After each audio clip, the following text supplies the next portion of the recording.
Get cracking in a moment, but before we do, this is an important announcement. The information contained in this podcast is general in nature and does not take into account your personal situation. We don't guarantee the quality of the wine or the banter contained in this content. You should consider whether the information is appropriate for your needs and your daily intake. And where appropriate, seek professional advice from a financial advisor, accountant, bottle shop assistant, or relevant qualified professional. Matters referred to in this podcast are of general nature only, and for those of drinking age, and should not be relied upon in place of appropriate personal advice, or the odd glass of wine on a Friday. To make sure you get the most out of wealth, wine and wisdom, folks, please follow the house rules. Don't be a wallflower, get involved in the chat. We love to have some questions, feedback, and a little bit of commentary along the way. You give us energy, we'll have a good time. Make sure you pour yourself a glass of something wet to wet the whistle. Make sure you get the banter flowing as well. Doesn't matter what you're drinking, whether it's wine, our favourite, beer, coffee, maybe it's a cup of tea, water, or even juice. Keep the good energy flowing, folks. There's some house rules. If you don't put your name down, we don't know who you are, you're not coming in. Don't spam or advertise. This is our little game of cricket. This is all about debriefing the week, folks. What's going on out there in the world, and hopefully get you some sanity, maybe a bit of a chuckle at the end of the week, so we can all be on the same page and keep moving forward. Make sure you respect your fellow patrons, because we don't let any old muck in this place. And most of all, have some fun and enjoy this episode of Wealth, Wine and Wisdom.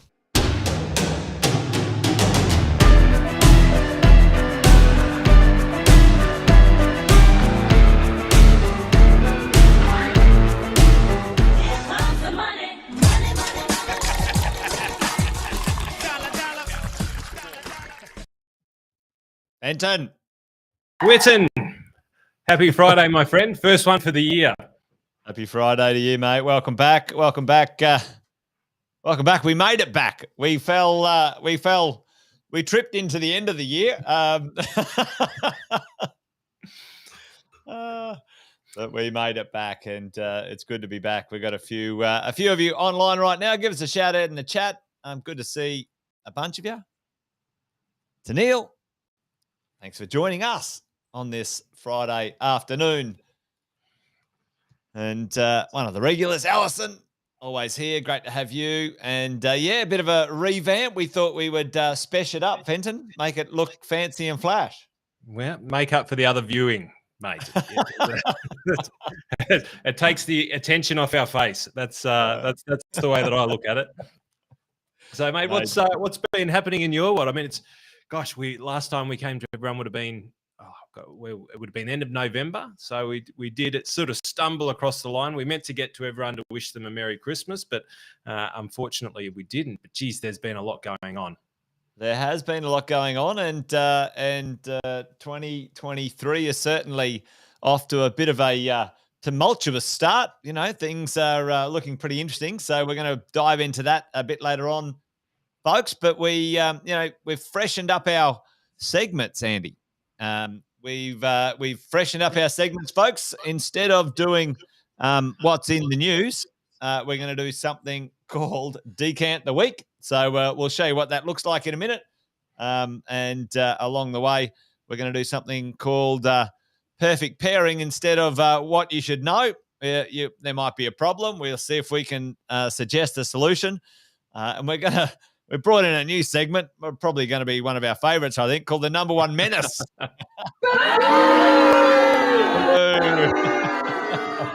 And for many of you, let us know in the chat, who's the number one menace? Who's the number one? Well, there's a group of them, really, but there's a group of them. But number one menace in Australia anyway, maybe even in other places, when it comes to our wealth and our future wealth. What do you guys reckon? What do you guys reckon they are? We'll show you what that is a bit later on. But, hey, Fenton, listen, I thought I'd try and impress you. I'm actually using a proper glass. Right. Well done. Is it actually wine in there that got opened today, or is that? No, it is. It's wine from today, and a big shout out to our sponsor, Levantine Hill, and Sarath. I don't know. Are you drinking the same? It's Shiraz, mate, or a Syrah. Yeah, mate. It's You're right. exactly. I've got the same one here, and mate, the Not first bad. sip is just about to be had right now. Well, that's good. Hopefully, that's a precursor to things to come. The quality of the wine in the glass, potentially leading to the quality of the conversation and banter this afternoon. But One can only hope. But if it's the first time that you're dropping by, maybe just by chance you tripped over us. We haven't done a big run up for this one, but if it is your first time here, Wealth, Wine and Wisdom was something that Jason and I started a number of years ago now at the beginning of the pandemic. We really just wanted to share information about what was happening in the world of business, property, interest rates, investing, so that you could make better decisions in and amongst all of the dribble that we hear in the media. The only thing that's changed between then and now is the pandemic is not so much in lockdown phase, but is more in the post-pandemic effects. And the media is just full of more shit than what they've been ever before. Ladies and gentlemen, we call it clickbait journalism. And one of the key things that we try and do, firstly, we try and share some of the wisdom that we've got over 40 plus years, maybe almost, it'd be 40 plus years in property investing. No problem, yeah. If Jace doesn't know it about property investing, then it's probably never been done or not worth knowing. And my world of business, finance, investment banking, corporate banking, and financial planning. So we try and share the insights that we have with you in order for you to be able to make better decisions based off more pragmatic conversations rather than sensationalist garbage. And also we try and bring you some strategies that you might want to think about deploying in various different times and different markets. So that's how Wealth, Wine and Wisdom came about, because we used to crack a bottle of wine on the Friday and figure out what the hell was going on in the world. And now we bring it to you some 2 and a bit years later in a few hundred episodes, or 100 and something episodes. So the number of episodes now is getting away on us. That is for sure. But this is our third year into it. So episode 1 of 2023. Ready to rock and roll. And Alison, I know that they're not using spell check anymore, but I'm going to put it out there. I don't even reckon they're writing their own articles anymore. I think that they're typing it into a special search engine. What is the most sensationalist bullshit thing that I can say today? And then back it up with some fuzzy figures. Well, why don't we launch into it, Andy? And why don't we do our first little segment, which is Decant the Week, right after this. Hang on.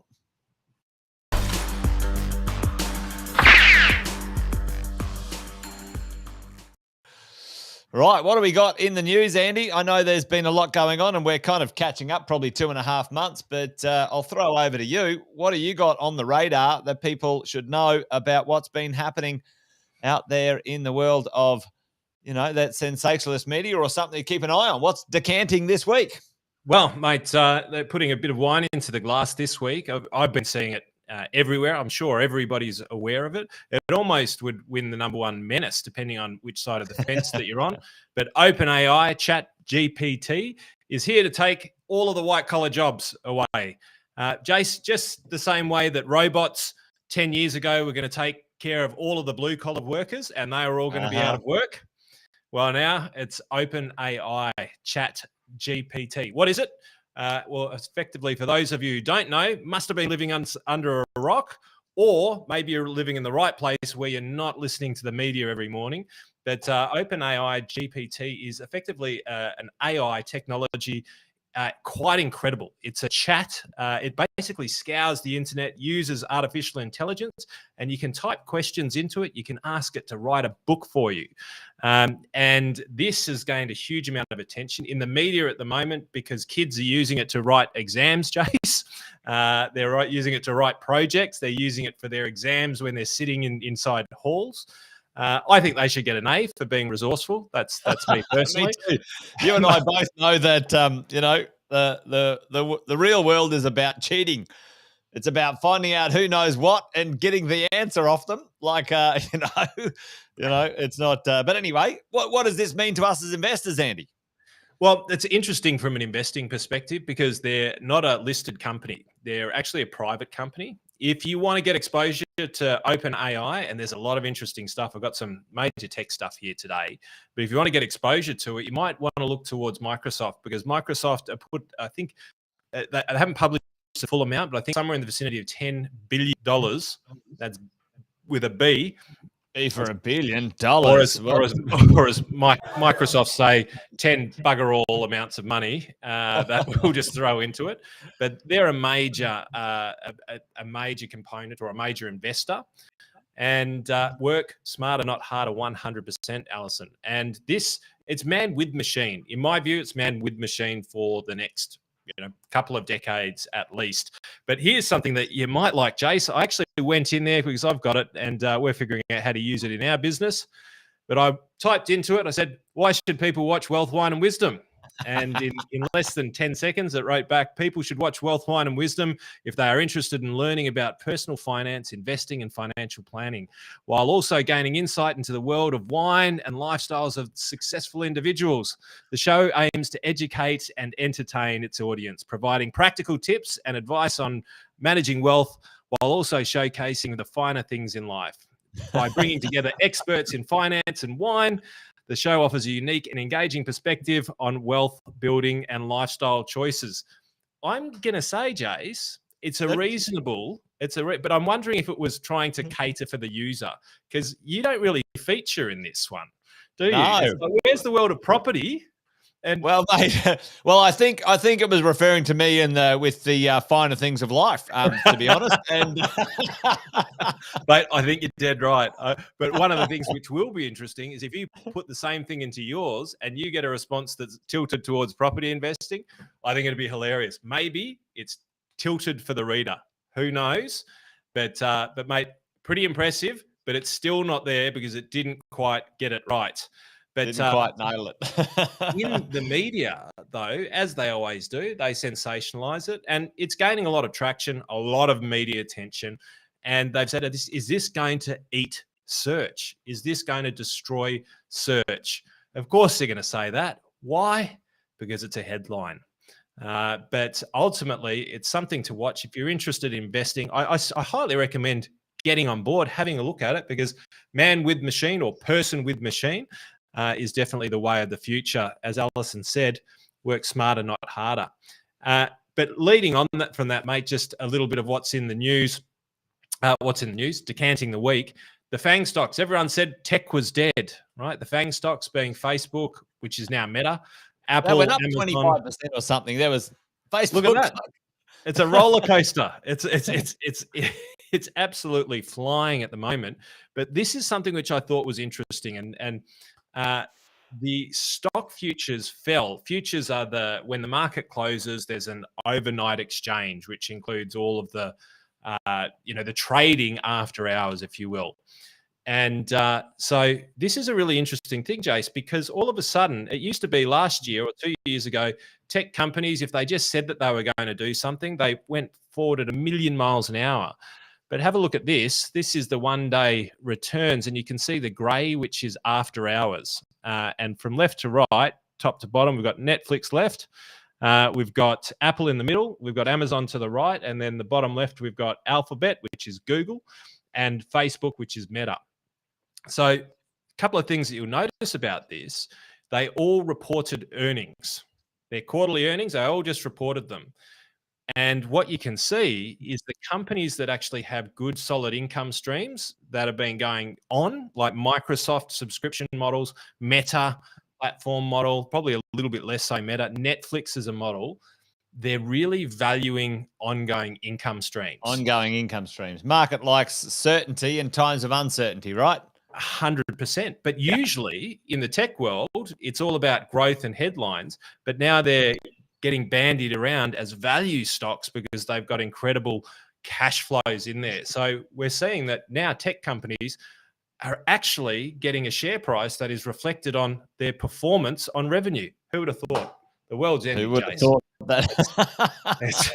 All of us, it makes so much sense. It doesn't make sense anymore. But I don't know whether I'm up or down, Arthur or Martha. One thing's to be sure, as they say, is that, and we were talking about it after it took a dive, is that tech's here to stay, It's a big theme for the future. It's going to be a volatile ride, but it's going to be significantly up 5-10 years from now, as opposed to trying to trade it in the short term. And most people have gotten blown up when they've tried to trade. So, mate, very interesting in the world of tech. Mate, both you and I are in the same camp when it comes to, buying and owning any sort of asset. For most of us, we should be buying and owning an asset for medium to long term. That's where it really kicks in. And certainly when you look at it like this, if you look at long-term income streams that at some point in the future that could replace your income or supplement your income, makes sense. Makes sense for, big, strong, recurring income streams, Netflix, Meta, Microsoft to back them for sure. You don't want to be caught in that bloody yo-yo up and down Jekyll and Hyde world of, growth and decline. It's too much of a stressful journey if you're watching it like that. But long term, it's going to be there. And as I said, Microsoft doing really, really well. Its reporting on earnings wasn't fantastic. A lot of great news on the back of ChatGPT and the integrations into Microsoft. So I know that you're in the world of Google, mate, and you often give me shit about being in the world of Microsoft. maybe the old 365 has got a little bit of legs left. They might come back. They might come back, Andy. Fingers crossed. Fingers crossed. Well, there you go. Well, mate, over in my neck of the woods, there's been a little bit going on for my world, but a couple of things in the news that I reckon are going to impact and also accelerate the world of real estate. Number one, big news for, secondary news for the property market, but big news for, the university and our immigration. Beijing has given, but Beijing's given all of their students that are still in country, so still in China, they said, hey, listen, time for you to rack off and get back to wherever you're studying. And you need to do it in the next couple of weeks, literally by the end of February, or we will not recognize your university degree in China. Right? So what happened, Andy, over COVID, lots of students around the world enrolled in, and lots of universities went ahead and said, yep, no problem. Hey, you can't travel, so why don't we host you, virtually in Microsoft Teams or Zoom or whatever it was, or whatever it is. Now, that was fine for the period of time, but now, for whatever reason, China's saying, hey, that's not good enough. You go back to where you're meant to be studying and get on with it. What does that mean right now? What does that mean to, they're pretty brutal, aren't they, Alison? Like, rack off. We want you to go back to wherever you went. How do you recognize a degree, Jace? Do you walk past and go, didn't we meet at the Bar Mitzvah Club? Didn't I see you in Hawaii last week? Well, probably if we dove down into one of those, rabbit holes, let's say with China. and Trina, you're onto it. I'm like, where are they going to live? Like, because right now there's an approximate between 30 and 40,000 students that haven't returned to Australia. Where are they going to live? Well, let's just play this game. Let's just say 30,000 students descended upon, let's say, the east coast of Australia in the next 60 days, folks. We have right now, let's just quickly skip to this one. We have a national vacancy rate right now across the country of 1.2%. I remember when the cash rate was that much. Those were some good times, right? National vacancy rate of 1.2%. If you dive into places like, Brisbane and Melbourne and Sydney, it is very, very low, in the 1%. And some cities right now are below 1% vacancy rate. What does that mean? What does that mean when we're looking at thousands of students, coming back into the country to study, when we have an absolute shortage, a disastrous shortage of real estate in the country? What is going on there? Well, for most of us, or many of us, it's a good bit of news, Andy, and it's a good bit of news for all sorts of reasons. However, there's something that's clouding everyone's judgment, or not necessarily judgment, but clouding everyone's mind at the moment, which is the interest rates and inflation. You've got some stuff to talk about on inflation in a minute, and I'll talk about interest rates in a minute. But what is happening in this sort of space? Check this out. I'm going to sort of show you this chart here, Andy. Look at the. I'll quickly show it in its full size here. So if we start over here, and let's call that 350, and let's call this 650, right? So since 2010, that was 350, and have a look at kind of the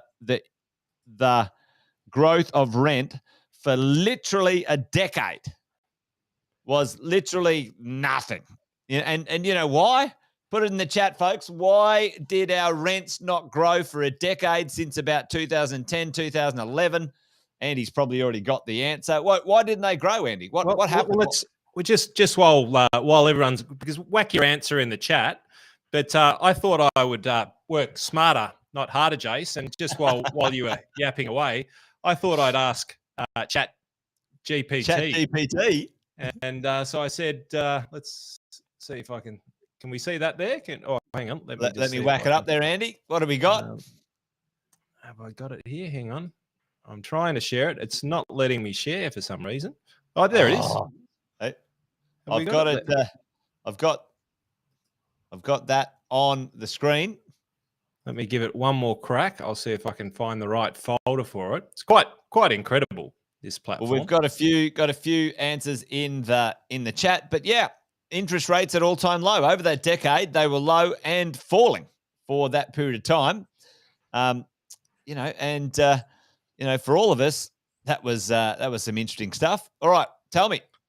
So where will 30,000 migrants live if they migrate to Australia now, given the current vacancy rates? It says it's difficult to determine exactly where 30,000 migrants would live if they migrated to Australia now. That's very, very right, isn't it?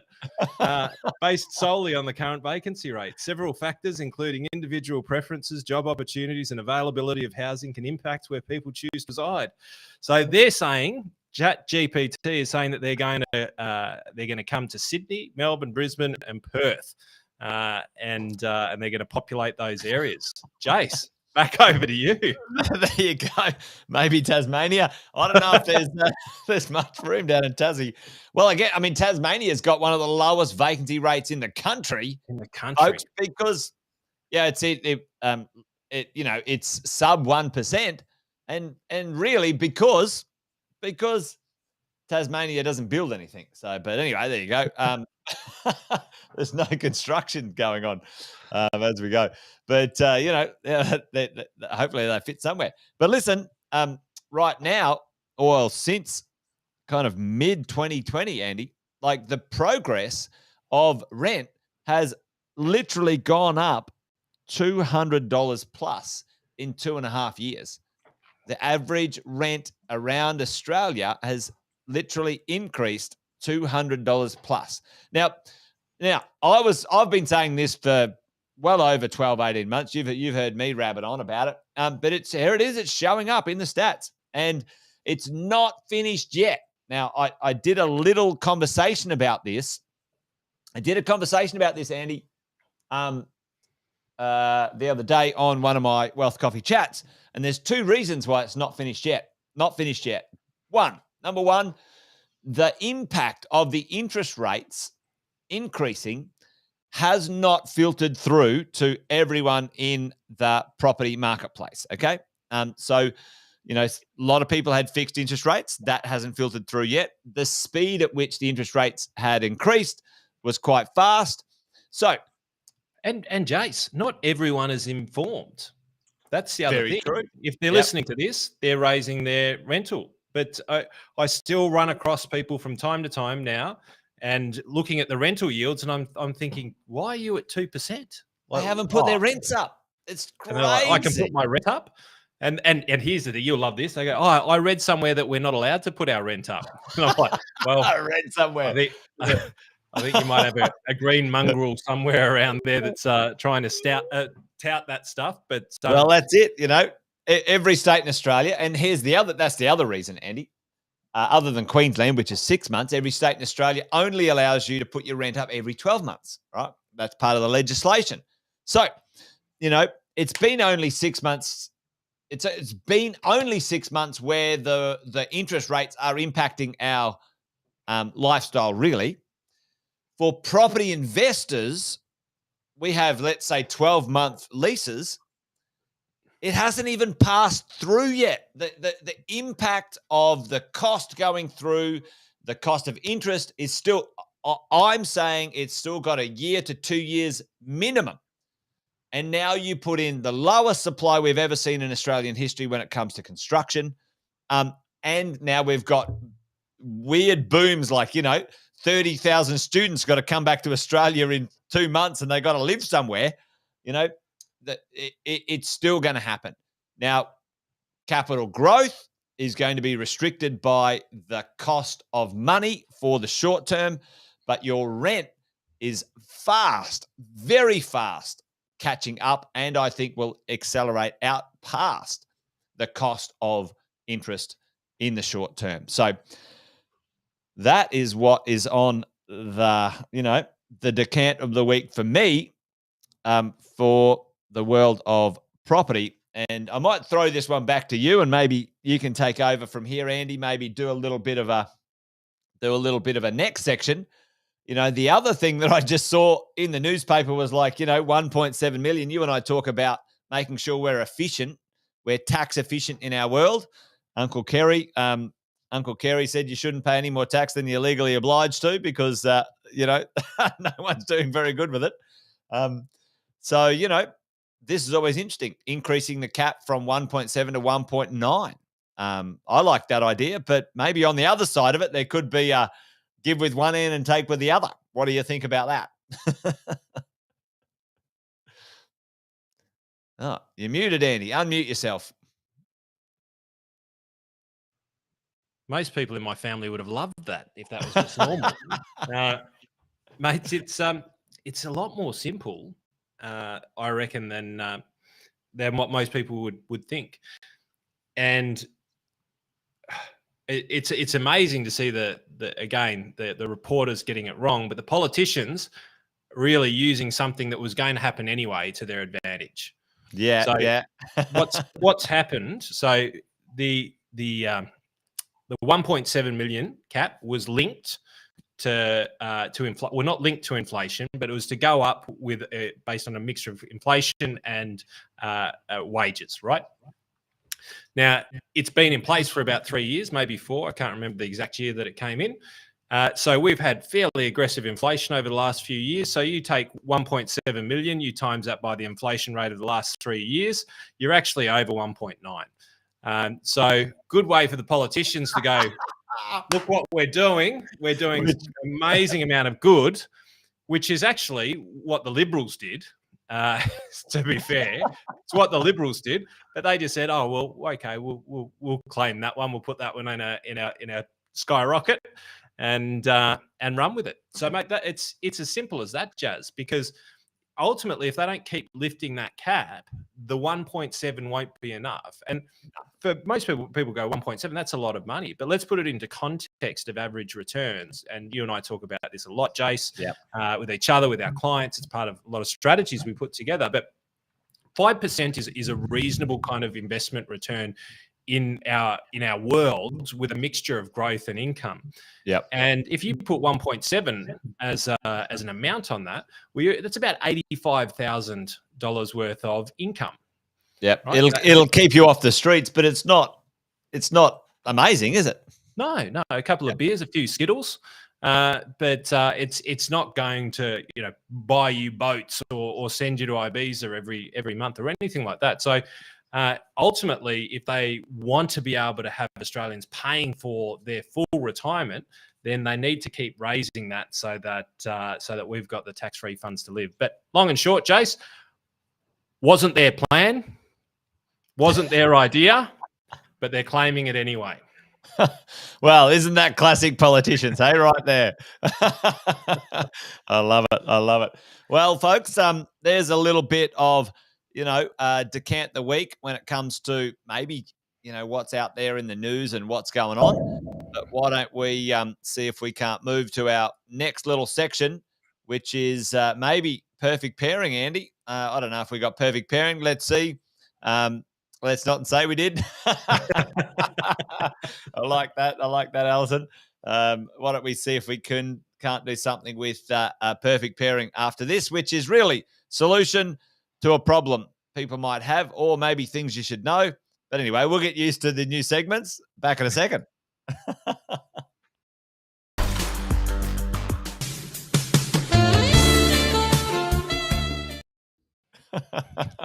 Rick Ashley. Oh, This mate. goes for that. But Jeez. we should actually put a Rickroll section in. I reckon we can Rickroll you. Do you remember the haircuts? Do you remember them? They used to stand up by themselves. Everyone was half a foot taller. And the women, jeepers creepers with the big perms. It was amazing era. Things stood up on their own, defied gravity the era. Well, mate, I reckon some of the perfect pairing for me comes into, a little bit of decanting the week as well. I saw this in the news. Up to 6 interest rate hikes could be on the horizon, research shows. Oh, I'm not sure what fucking research this person's. Who's research? I'm just wondering what country this person's reading the research from, because, mate, this stuff is not coming across my desk. One in America, one in the UK, one in. Yeah. Oh, what absolute garbage. Oh, Savannah, if that was you who did that, you should bloody think about another job, I reckon. But effectively, mate, well, look, everybody knows this. This isn't a shock to the system.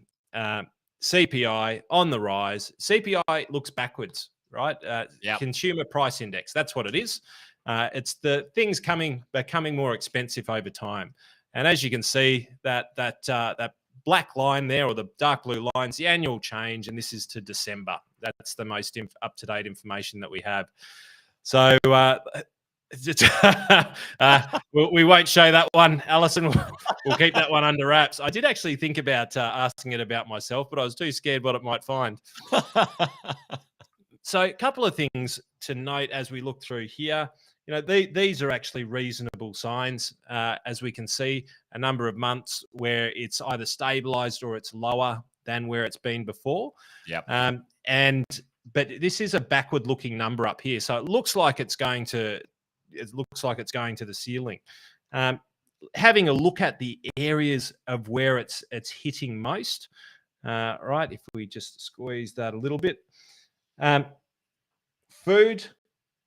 Food, alcohol. Alcohol, government's putting more taxes on it. Did you hear about the new tax they put on beer? Jesus. I mean, these guys are everywhere. Bob Hawke That's why we're drinking wine, Andy. That's why we're drinking wine. That's 100% right. I could tell you. They'll all be drinking wine because you won't be able to chug a beer like Bob Hawke used to. I remember bloody, I spent a few years in Singapore, and I remember a jug of wine was $100. Wow. That was a few years. And they sold it in a jug. That's the part that got me, Jokes. A jug of wine. There you go. Housing is a big culprit. It's up there at the 10% mark. Yeah.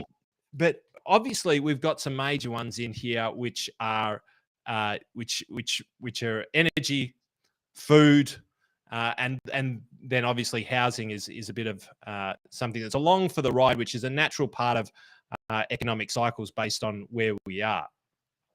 This is a little bit interesting, Jace. I thought you'd like this because you know that we've launched the 4% Club with our clients, and I was thinking that, geez, the central banks are trying to take our slogan with the 4% Club or the 0.4% Club. Interest rates 3% in Finland, in Germany, in Belgium, in France, in Hong Kong 5, Ireland 3, Spain 3, Greece 3. Jordan 6.75, Latvia 3, Netherlands 3. Everyone's, mate, there must be something going on. Really, really. So everyone's at 3. Quite incredible. The list goes on and on and on. So inflation's going up. So what's on the opposite side of inflation? Where do we look? How do we pair this off? How do we make some sense out of it? Yep. Yep. And you and I have been talking about this now for about 6-7 months, maybe longer.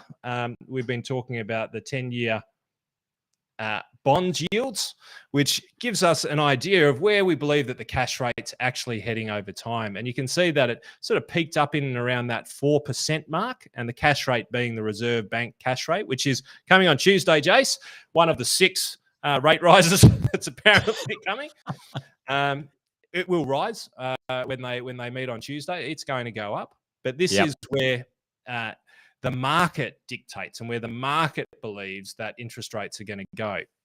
Well, and arguably, Andy, it's like, and you know, I always like to say it's the aggregated opinion, right? So it's the aggregated opinion, not the Commonwealth Bank's opinion, not the bloody, Fin Review's opinion. Not this bloody person who wrote 6 interest rate rises coming. Not that person's opinion, Not that right? one. This is what I like. This is what you and I talk about. This is the aggregated opinion of many. It could even be thousands of professional opinions aggregated into like a number for us. And that's the best way to have it, right?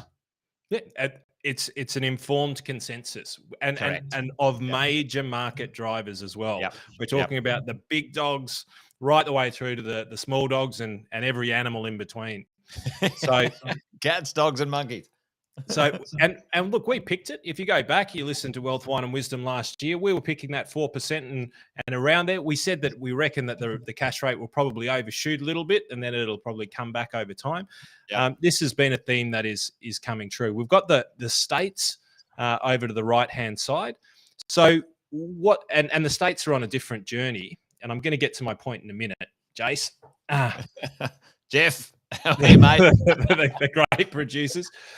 So, and this goes to a little bit about what you were talking about before. This is an inflation forecast. So this is done by economists. So almost guaranteed to be wrong, Jason. I love that. We should have become economists, Andy. We could be wrong all the time and still get paid really well. The problem is we'd be right too often, so our peers would hate us, Jason.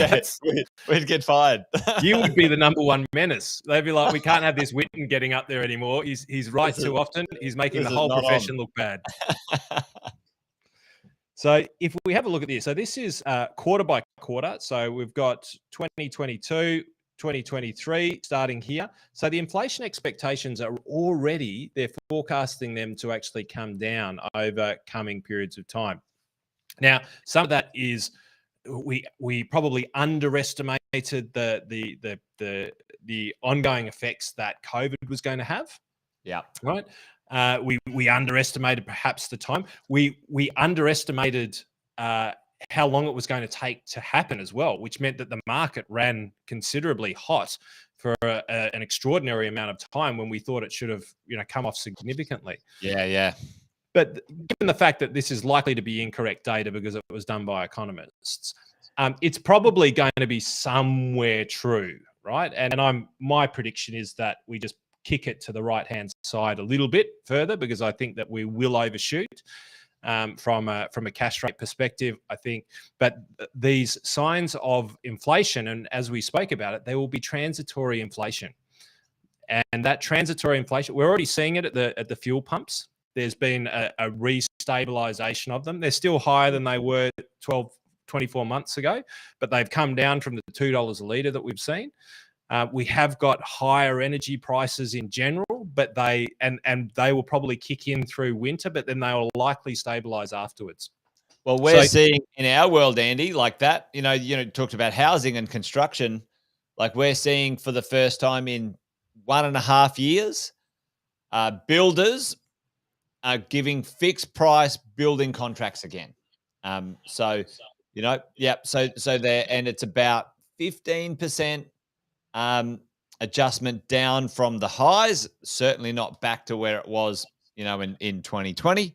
But again, they go, right, my supply chain's good. I can forward buy some of my materials, and I'm happy to give you a fixed price contract. So, it's interesting to see. And this is where the opportunity lies in my world, Jace. Yeah, I've got one more slide, but I'll bring it back in a minute to show everyone. But this is where the pairing sits, right?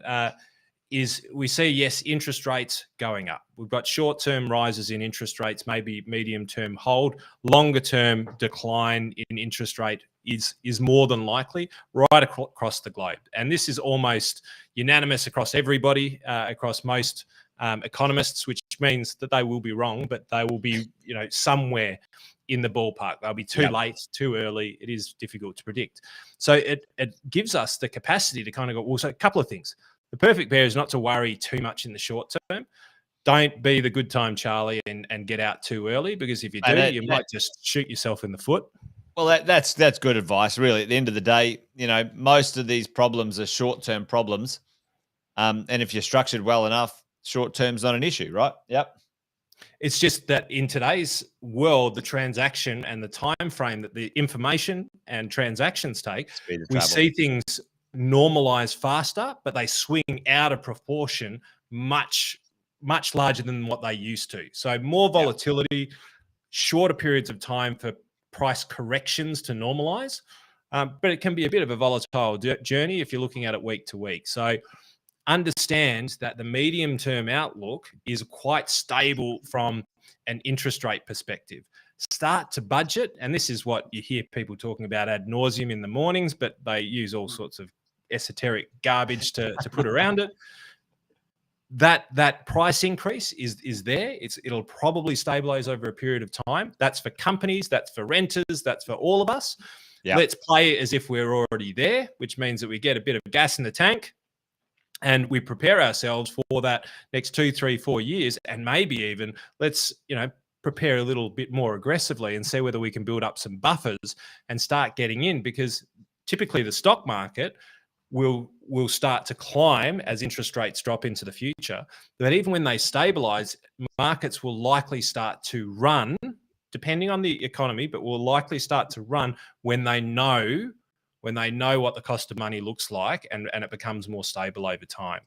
And so, the key bits that I'd be looking at here is hold fast, play as if it's going to be tomorrow. My old mate Gretzky down here. Play where the puck's going to be. So start treating it as if it's tomorrow today, and build up those reserves. And here's the thing. It's where Buffett, and this is probably the perfect pair, Buffett always used to say, and still does, be greedy when others are fearful and be fearful when others are greedy. So I'd be saying if people are fearful now, it's probably time to listen to the tummy. Yep, get in there for sure. And, don't be afraid of calling your lender right now too when it comes to inflation and the cost of stuff.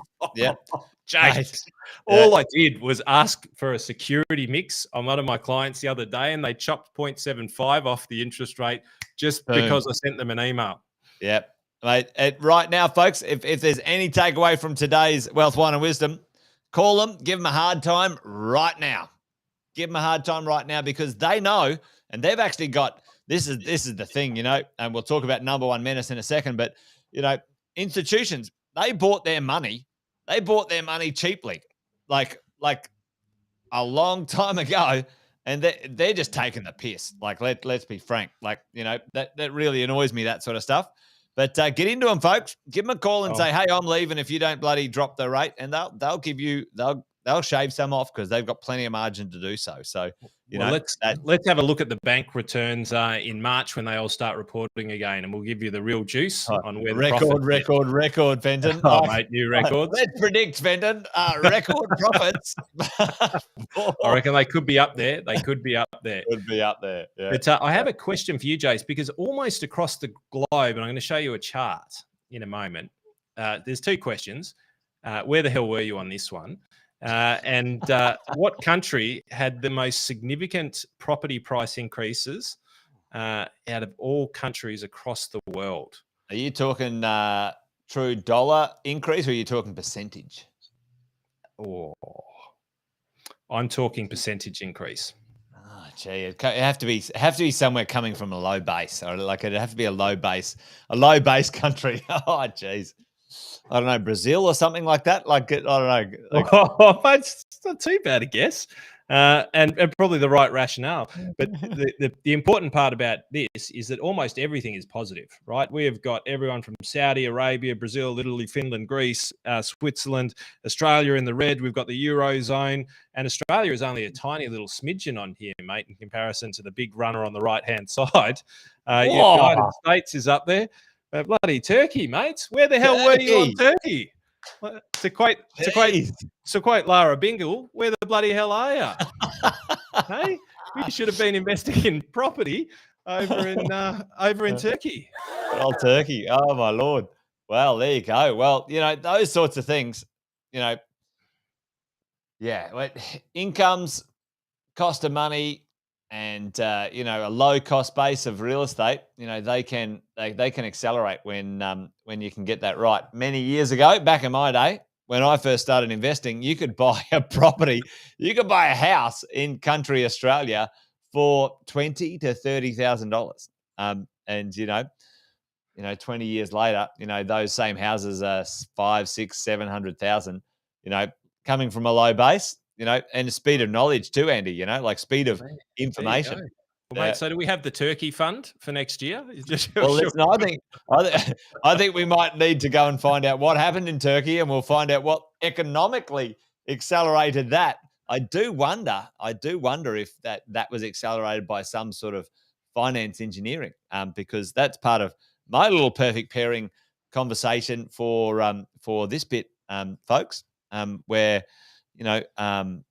for many of us right now, we're concerned or worried maybe. Oh, there we go. Oh, it's playing a little funny buggers. There we go. About interest rates, Andy, and what they do to our property values. I showed that figure before about the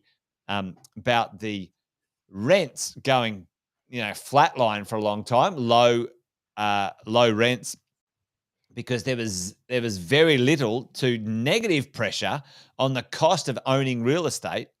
And by default, cheap money accelerates value, right? Or cheap money artificially. And I don't know if it's, listen, I'd be interested in your opinion on this. I don't think it's artificial. It's not artificial, but it certainly might be exacerbates of the value of a property. If money's cheaper, human nature is to maximize your ability to borrow to buy the thing that you can buy, right? And then, depending on supply and demand and a few other things, well, you'll pay more than you probably should because you get emotionally connected to buying something, right? So the cost of money helped accelerate property values going up. And that's not the only thing, folks. Let's just be fucking really clear about this. It's cost and availability, right? Because correct. One without the other doesn't work. Yeah. And also, Andy, more importantly, especially with owner-occupiers, especially with discretionary income, and I'll show you this in a minute. Right? Well, if you got money, you just want what you want, and you'll pay what you want to pay because you want the quality, right? So there's this concept of, Andy, you should have paid less, or you should have wanted less, or something like this in real estate. But I'll talk about that in a second. So what's going on right now? Interest rates have gone up almost fastest in history, right? 1994. Record interest rate hikes. Record interest rates. Yeah. So, but, and I said this to many people, I'm actually quite happy for the interest rates to go up because what's happened? My rents have gone up, right? Let me ask you this, folks. When the interest rates go down, put this in the chat for me. When the interest rates go down, and they will go down, and they'll adjust and they'll get lower, will you drop your rents? Tell me in the chat, a yes or no. Are you gonna drop your rents by $200 when the interest rates go down, folks? I'm waiting for the answer in the chat. Normal market conditions would dictate that eventually you will be forced to, because eventually, if that dynamic continues to take place, then the rationale would be that eventually you would be forced to. Only if there's an oversupply. And that's not going to happen. Which will be really interesting, won't it? Low rates, high yields. Yeah. Um, Everyone's like, people aren't going to do it. So Andy, and also too, just so everyone knows, in just it's I'm not even sure. I'm just going to dig myself a hole if I try and answer that, aren't I? I've got narrator, Jared. I've got narrator. It's a standard size cup. Look, it's he's tiny. got a glass. It's like It's tiny. It's like a bucket. It's more like funny. that, isn't it? Well, you know, in 2014 and 15, Andy, we actually had a small oversupply in the market, right? Have a look at how the interest rates adjusted. Not the interest rate, sorry, the rents. They don't adjust. And this is the conversation. In general, they don't adjust when there's temporary oversupplies. There's never been a major oversupply in the Australian property market, which has affected, in a downward sense, the rents from a property. And the only time I've seen that in 27 years, and I should go and check this because that never's a long time. The only time I've ever seen it, Andy, was COVID, and that wasn't a real open market situation. It was it was enforced, right? So we do the same thing in commercial property in my world, because commercial property typically has leases that will span 7 to 14 years. Yeah. And they're linked to CPI increases. So, and I never really realized this until you just articulated that then, because what we look at for commercial property when we're investing in syndicates, or if we're doing our own stuff as well, is we look for periods of time where they're a little bit out of sequence, right? Because then you can get a 7 to 14 year contract or rental contract effectively, which is a little bit out of sequence, and you're getting a little bit more rent than what you otherwise should be. So you've got almost a guaranteed buffer based on the quality of the tenant, almost a guaranteed buffer over time. And that's where we get in and out of property trusts in my world. Well, let me just circle around, and we need to do number one menace before we finish the show today, because it's my favorite piece. But let me bring this to the perfect pairing, kind of the lesson here. You know, and okay, cost of interest going up. The people who are buying properties using finance, Andy, are affected. And it's saying, you know, one of these charts is saying, oh, the top end's most affected. Close to 9% reduction in price from peak. So price from peak at the moment. Okay, so you know the bottom end of the market hasn't been adjusted at all. It's actually gone up 1.1%. You know, on average, if you take all three parts of the market, the adjustment from peak recently is just over 5%. Right, so 5% is fine. It's not the end of the world. You know, the idea of like 20% drops and stuff is like absolute rubbish. But doesn't sell newspapers though, does it? Doesn't sell newspapers though, does it? Right? But tell me, Andy, this chart here, like, oh, you know, if someone's not using finance right now, if they don't have that, what's happening? Tell me in the chat. I'll give you 10 seconds to put it in the chat, folks. What's happening for those who don't really, for discretionary buyers that are not limited by finance, or maybe using lower financing loan to value ratios? What's really going on in the marketplace? Tell me, Andy. We've used this word many times over the last few years, and tell me what it is. I'll give you a drum roll. Well, who's the first person who's got it here? Before we go on to it. Before we go on to it, because truth be told, I wasn't listening to the last part. Record. Where are we? Another one here. Record. Another one. Where it is? Record. Whopping sale. Record. But what I'm interested to know, Jason, like, and maybe you got the data, maybe you don't, but what has been the highest average yield? You know, and average meaning across Australia. You know, what's been the highest average across Australia rental yield over a period of time? Like residential? Resi world, yeah. Listen, do you know ballpark? Me for 25 years of exposure in a major capital city, the highest rental yield around the 5.5% to 6%. So that's kind of in the regionals, certainly when I first started out, you could get 9-10%. Yeah. Right now, that doesn't occur. You'll probably get a smidgen more, like 0.5% somewhere. But we're seeing some interesting stuff out in Webster's World and a few people out there. The average is about 10. It's incredible. But listen, mate, my world, I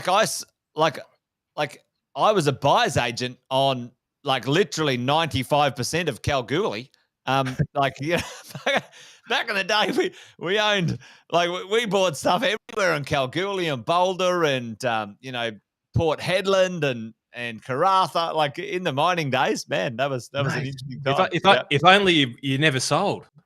Oh, mate, I can tell you. Anyway, I'll tell you some stories that curl your toes, folks. Jeez, I don't know there's a reason behind that, but to sort of go to the record that you're talking about here. So as that comes these off, people aren't exposed to finance, Andy. Or well, Yes. and they're going to buy what they want to buy. And the point is, Camp Boulder. Listen, Camp Boulder. I went there anyway. We did a heap of stuff in Camp Boulder, and Jesus. Oh yeah. Anyway, you don't want to live there, folks. But maybe it's sharpened up these days, Jared. I built 265 Dugan Street, Jared. If you drive past 255 Dugan Street, they're all my townhouses. Anyway, there you go. But anyway, folks, Fenton, the point is, if you're not exposed to finance, then you don't give a shit. You're paying record prices. You're just like, I'll have what I want, And this is the thing. As we go, us as property investors, you can be sort of accelerated or, decelerated when it comes to your cost of your money. But when you're out of that world, then, many places are they're seeing record prices, irrelevant of what's going on with inflation, irrelevant of what's going on with interest rates. All right. So just remember that, folks. We might see some headline data in this stuff, Andy. But it's not the only story that's going on. And, last but not least, the conversation around this is kind of in my world, is like flight to quality. Buy a good quality thing for the long term. And, the longer you keep it, certainly with real estate, maybe like wine, Andy, maybe like good wine, it matures and gets more valuable. It is better. It is better, especially when you drink it from a bucket. That's right. The long pour. All right. Well, listen, why don't we give one of, I was hoping it's going to be our favorite piece of the show, Number One Menace, a bit of a whirl, and then we'll call it done. But Number One Menace after this. Fenton, you're up.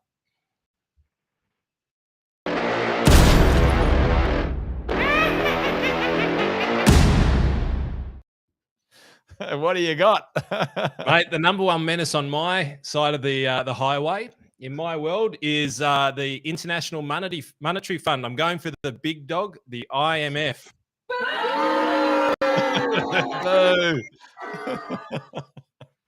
These bloody children. I tell you what, kick them out. They don't know what they're talking about, Jace, and they're going to try and piss on our parade. Have a look at this garbage, right? IMF urges Australia to restrict tax breaks on the family home.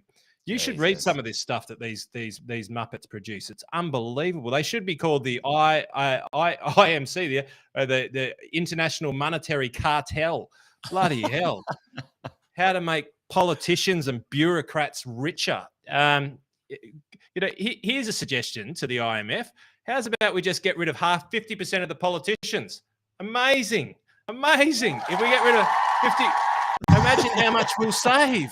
Can you imagine how much we'll save? Unbelievable. Well, Fenton, did you know, and as a few folks know, what's the only profession in Australia that you can have two principal places of residence capital tax free? Two. What's the only profession? Who knows? Oh, bloody politicians. The politicians can have 2 houses capital gains tax-free because, where I live and Canberra, I got to have a tax-free one there. Anyway, keep going. That's bullshit. Because I do so much for the world and the economy and the average Australian, for God's sake. Unbelievable. So, mate, I'm hoping this is what happens. Because ultimately, mate, you should read the article. It's unbelievable. And the IMF is literally saying, and one part of this I think is going to potentially get through. They will use the IMF as a scapegoat. So this is potentially on the agenda, right? I would say. Which one are you calling? I reckon that they'll explore a $5 or $6 million, above a $5 or $6 million on your principal place of residence, and they'll start to tax it. Now that's been pretty consistent across the globe. They'll probably look at death taxes as well, based on principal place of residence. So I reckon the smart money would go that they'll try and manipulate and create death taxes on principal place of residence in estates, because they'll make a lot of money there because people are dying. And why not? You know, they really got into the banks for charging dead people. So that probably gave them the idea, didn't it? That's probably where the bank went. The politicians went, fuck, the banks have been doing it for years. How do we do that? They're onto this. They're onto something. They came up with it. So we'll tax people after they've passed away. Amazing. Amazing. Why didn't we do that before? The other positive politicians. The other part about this, though, which I think is more pressing, is that they've actually talked about raising the GST. Now, the IMF cops a bit of a punch when it comes to weight. Got some influence. Got some influence. I'd venture to say they probably had a little bit less after COVID because there's been a few cracks in the reactor, so to speak, and a bit of waste coming out. But I reckon that they'll probably have another crack at GST over the next few years. I reckon get in, consolidate the position. I reckon they'll have another crack at it in the not too distant future. Well, let's hope if they do, they reduce the other taxes. But hey, I don't know if anyone remembers this one, folks, where, let's bring in GST so we can get rid of stamp duty. Stamp duty. Oh, who remembers that? Yeah. Oh, whoops. Yeah. Oh, whoops, we forgot. Like, now we've got GST and stamp duty. You beauty. Friggin' states, I tell you. There you go. Anyway, where did you go, Fenton? I took the wrong one off. Bring it back. Mate, that's. I never thought that I'd be calling it, but number one menace for me, IMF. Jeepers creepers. Like with that sort of brain trust, you'd think you'd come up with better ideas, but maybe, Jace, maybe I just have high expectations of very, very stupid people. Well, mate, you know. You might need to seek some help for that because well, you know, listen, it's but it's so true. You know, a significant amount of wealth is going to transition in this next 10 years. You know, 4 million Australians, and those 4 million, you know, are cashed up. Let's face it. They've participated in probably the best 30 to 50 years of Australia's economic wealth, and they're cashed up by and large. And, you know, politicians often eyeball that going, what can I get my grotty little mitts on when it comes to this sort of thing. So let me finalize my little piece, you know, last but not least, when it comes to number one menace,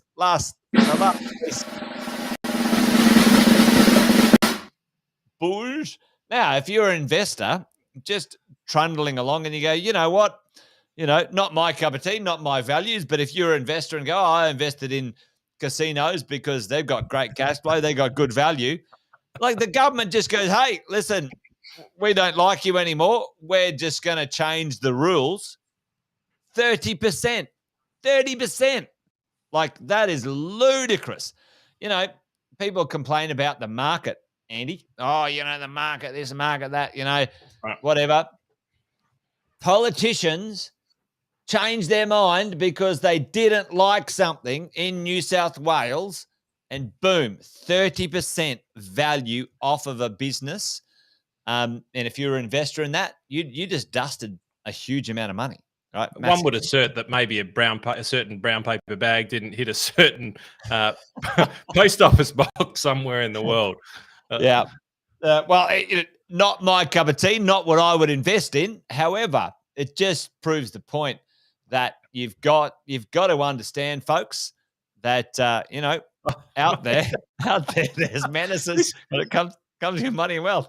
This is gold. I've got a mate of mine who's coming back to Australia, I think late next year, and he's been in RSI funds, responsible investing funds, rather, for many, many years. Loves all of that sort of stuff. And he's, have you seen the kind of just,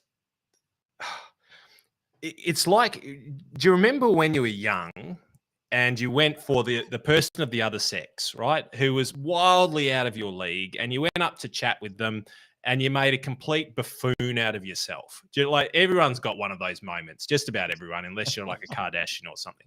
So picture that moment. That's what I see every time I see politicians trying to be green, including the Greens, just by the by.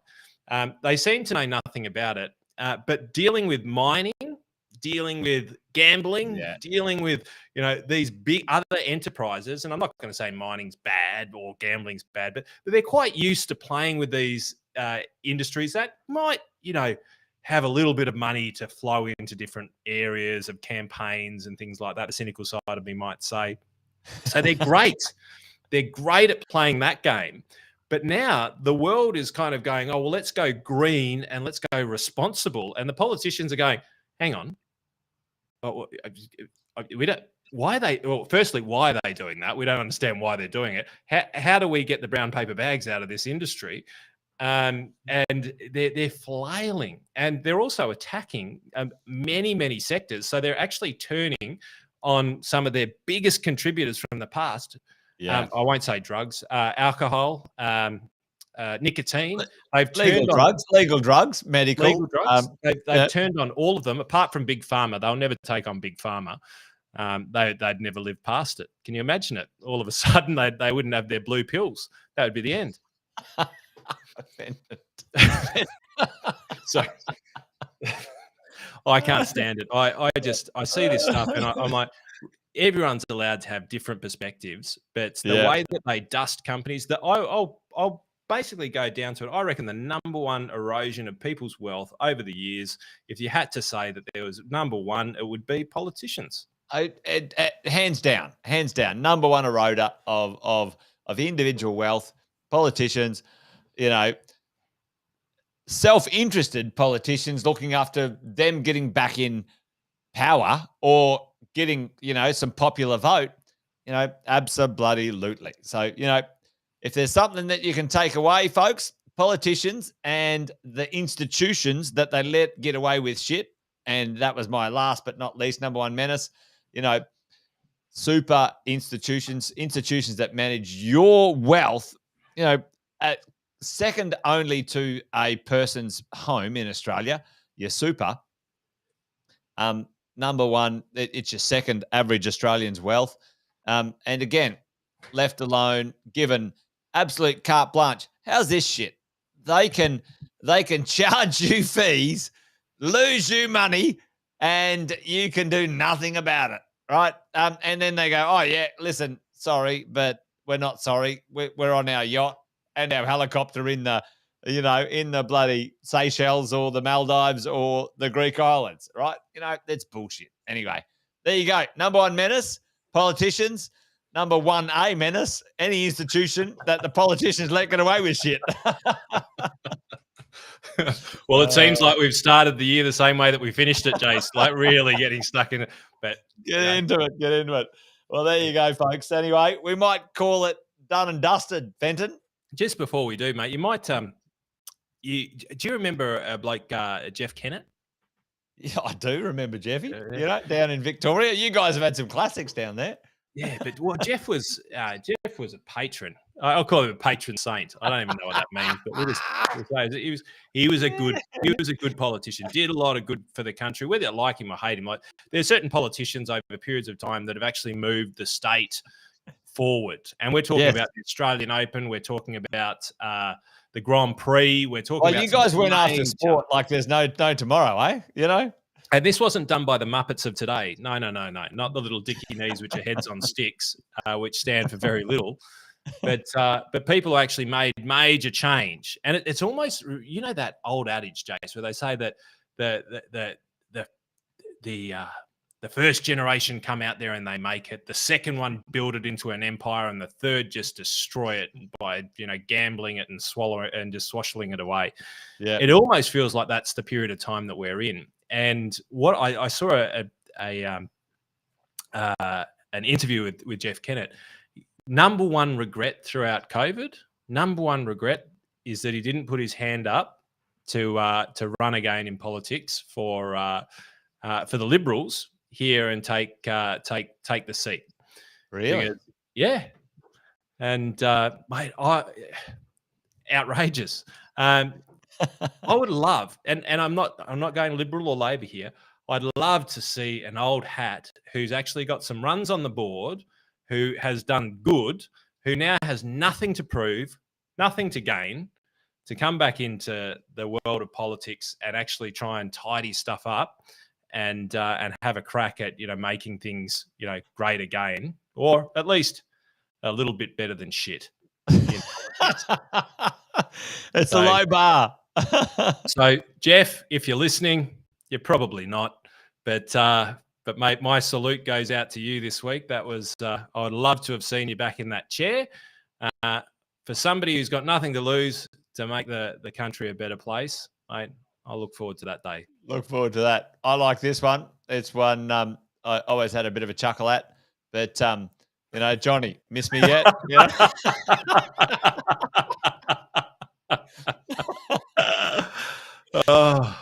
Anyway, mate, we might have to get a few of the old, because even Hawkeye back in his day, we'll have to get him chugging a yard glass, won't we? The quality of politicians of the past. Anyway, we better call it quits, Fenton, before the quality of Wealth, Wine and Wisdom declines into debauchery and too much wine. It's like playing pool, folks. Thank you for joining us. Sorry we took so long to come back, but we're back in full force this year, and we'll share the calendar of events, but really looking forward to sharing the year with you. Hopefully it's a smoother ride, and if it's a bumpy ride in the world, well, hopefully Jason and I can help navigate that in a way that's a little bit smoother for you. But as always, if you've got anything that you want to know about, please whack it into the chat. Even if you're looking at a recording or listening to a recording of this, put it in the chat. We do monitor it. We'd love to know what your questions are. We'd love to know what you want to know about, so that we can delve in, use our contacts to also try and find some fixes for you and bring that to you on a Friday with a little bit of fun, a little bit of green, because this is how you go green, ladies and gentlemen. You put it on the on the overlays. Anyway, that's it, folks. We're done and dusted. It's a good night from me. And it's a good night from him. Good night, everyone. Good night, folks. Thanks for watching another episode of Wealth, Wine and Wisdom. Make sure you like, subscribe and turn on the notifications so you never miss a thing, folks. We'll look forward to seeing you next time. Debrief the week with Wealth, Wine and Wisdom. Every Friday at 5 p.m. Victoria and New South Wales time. We know that Queensland, South Australia, WA have different time zones, as does Darwin, but we're sure that you can do the calculations depending on whether it's daylight savings or not. You can also catch up on all the episodes wherever you get your podcasts. Make sure you check out the Positive Mentor podcast from our 6-star team at positivementor.com.au.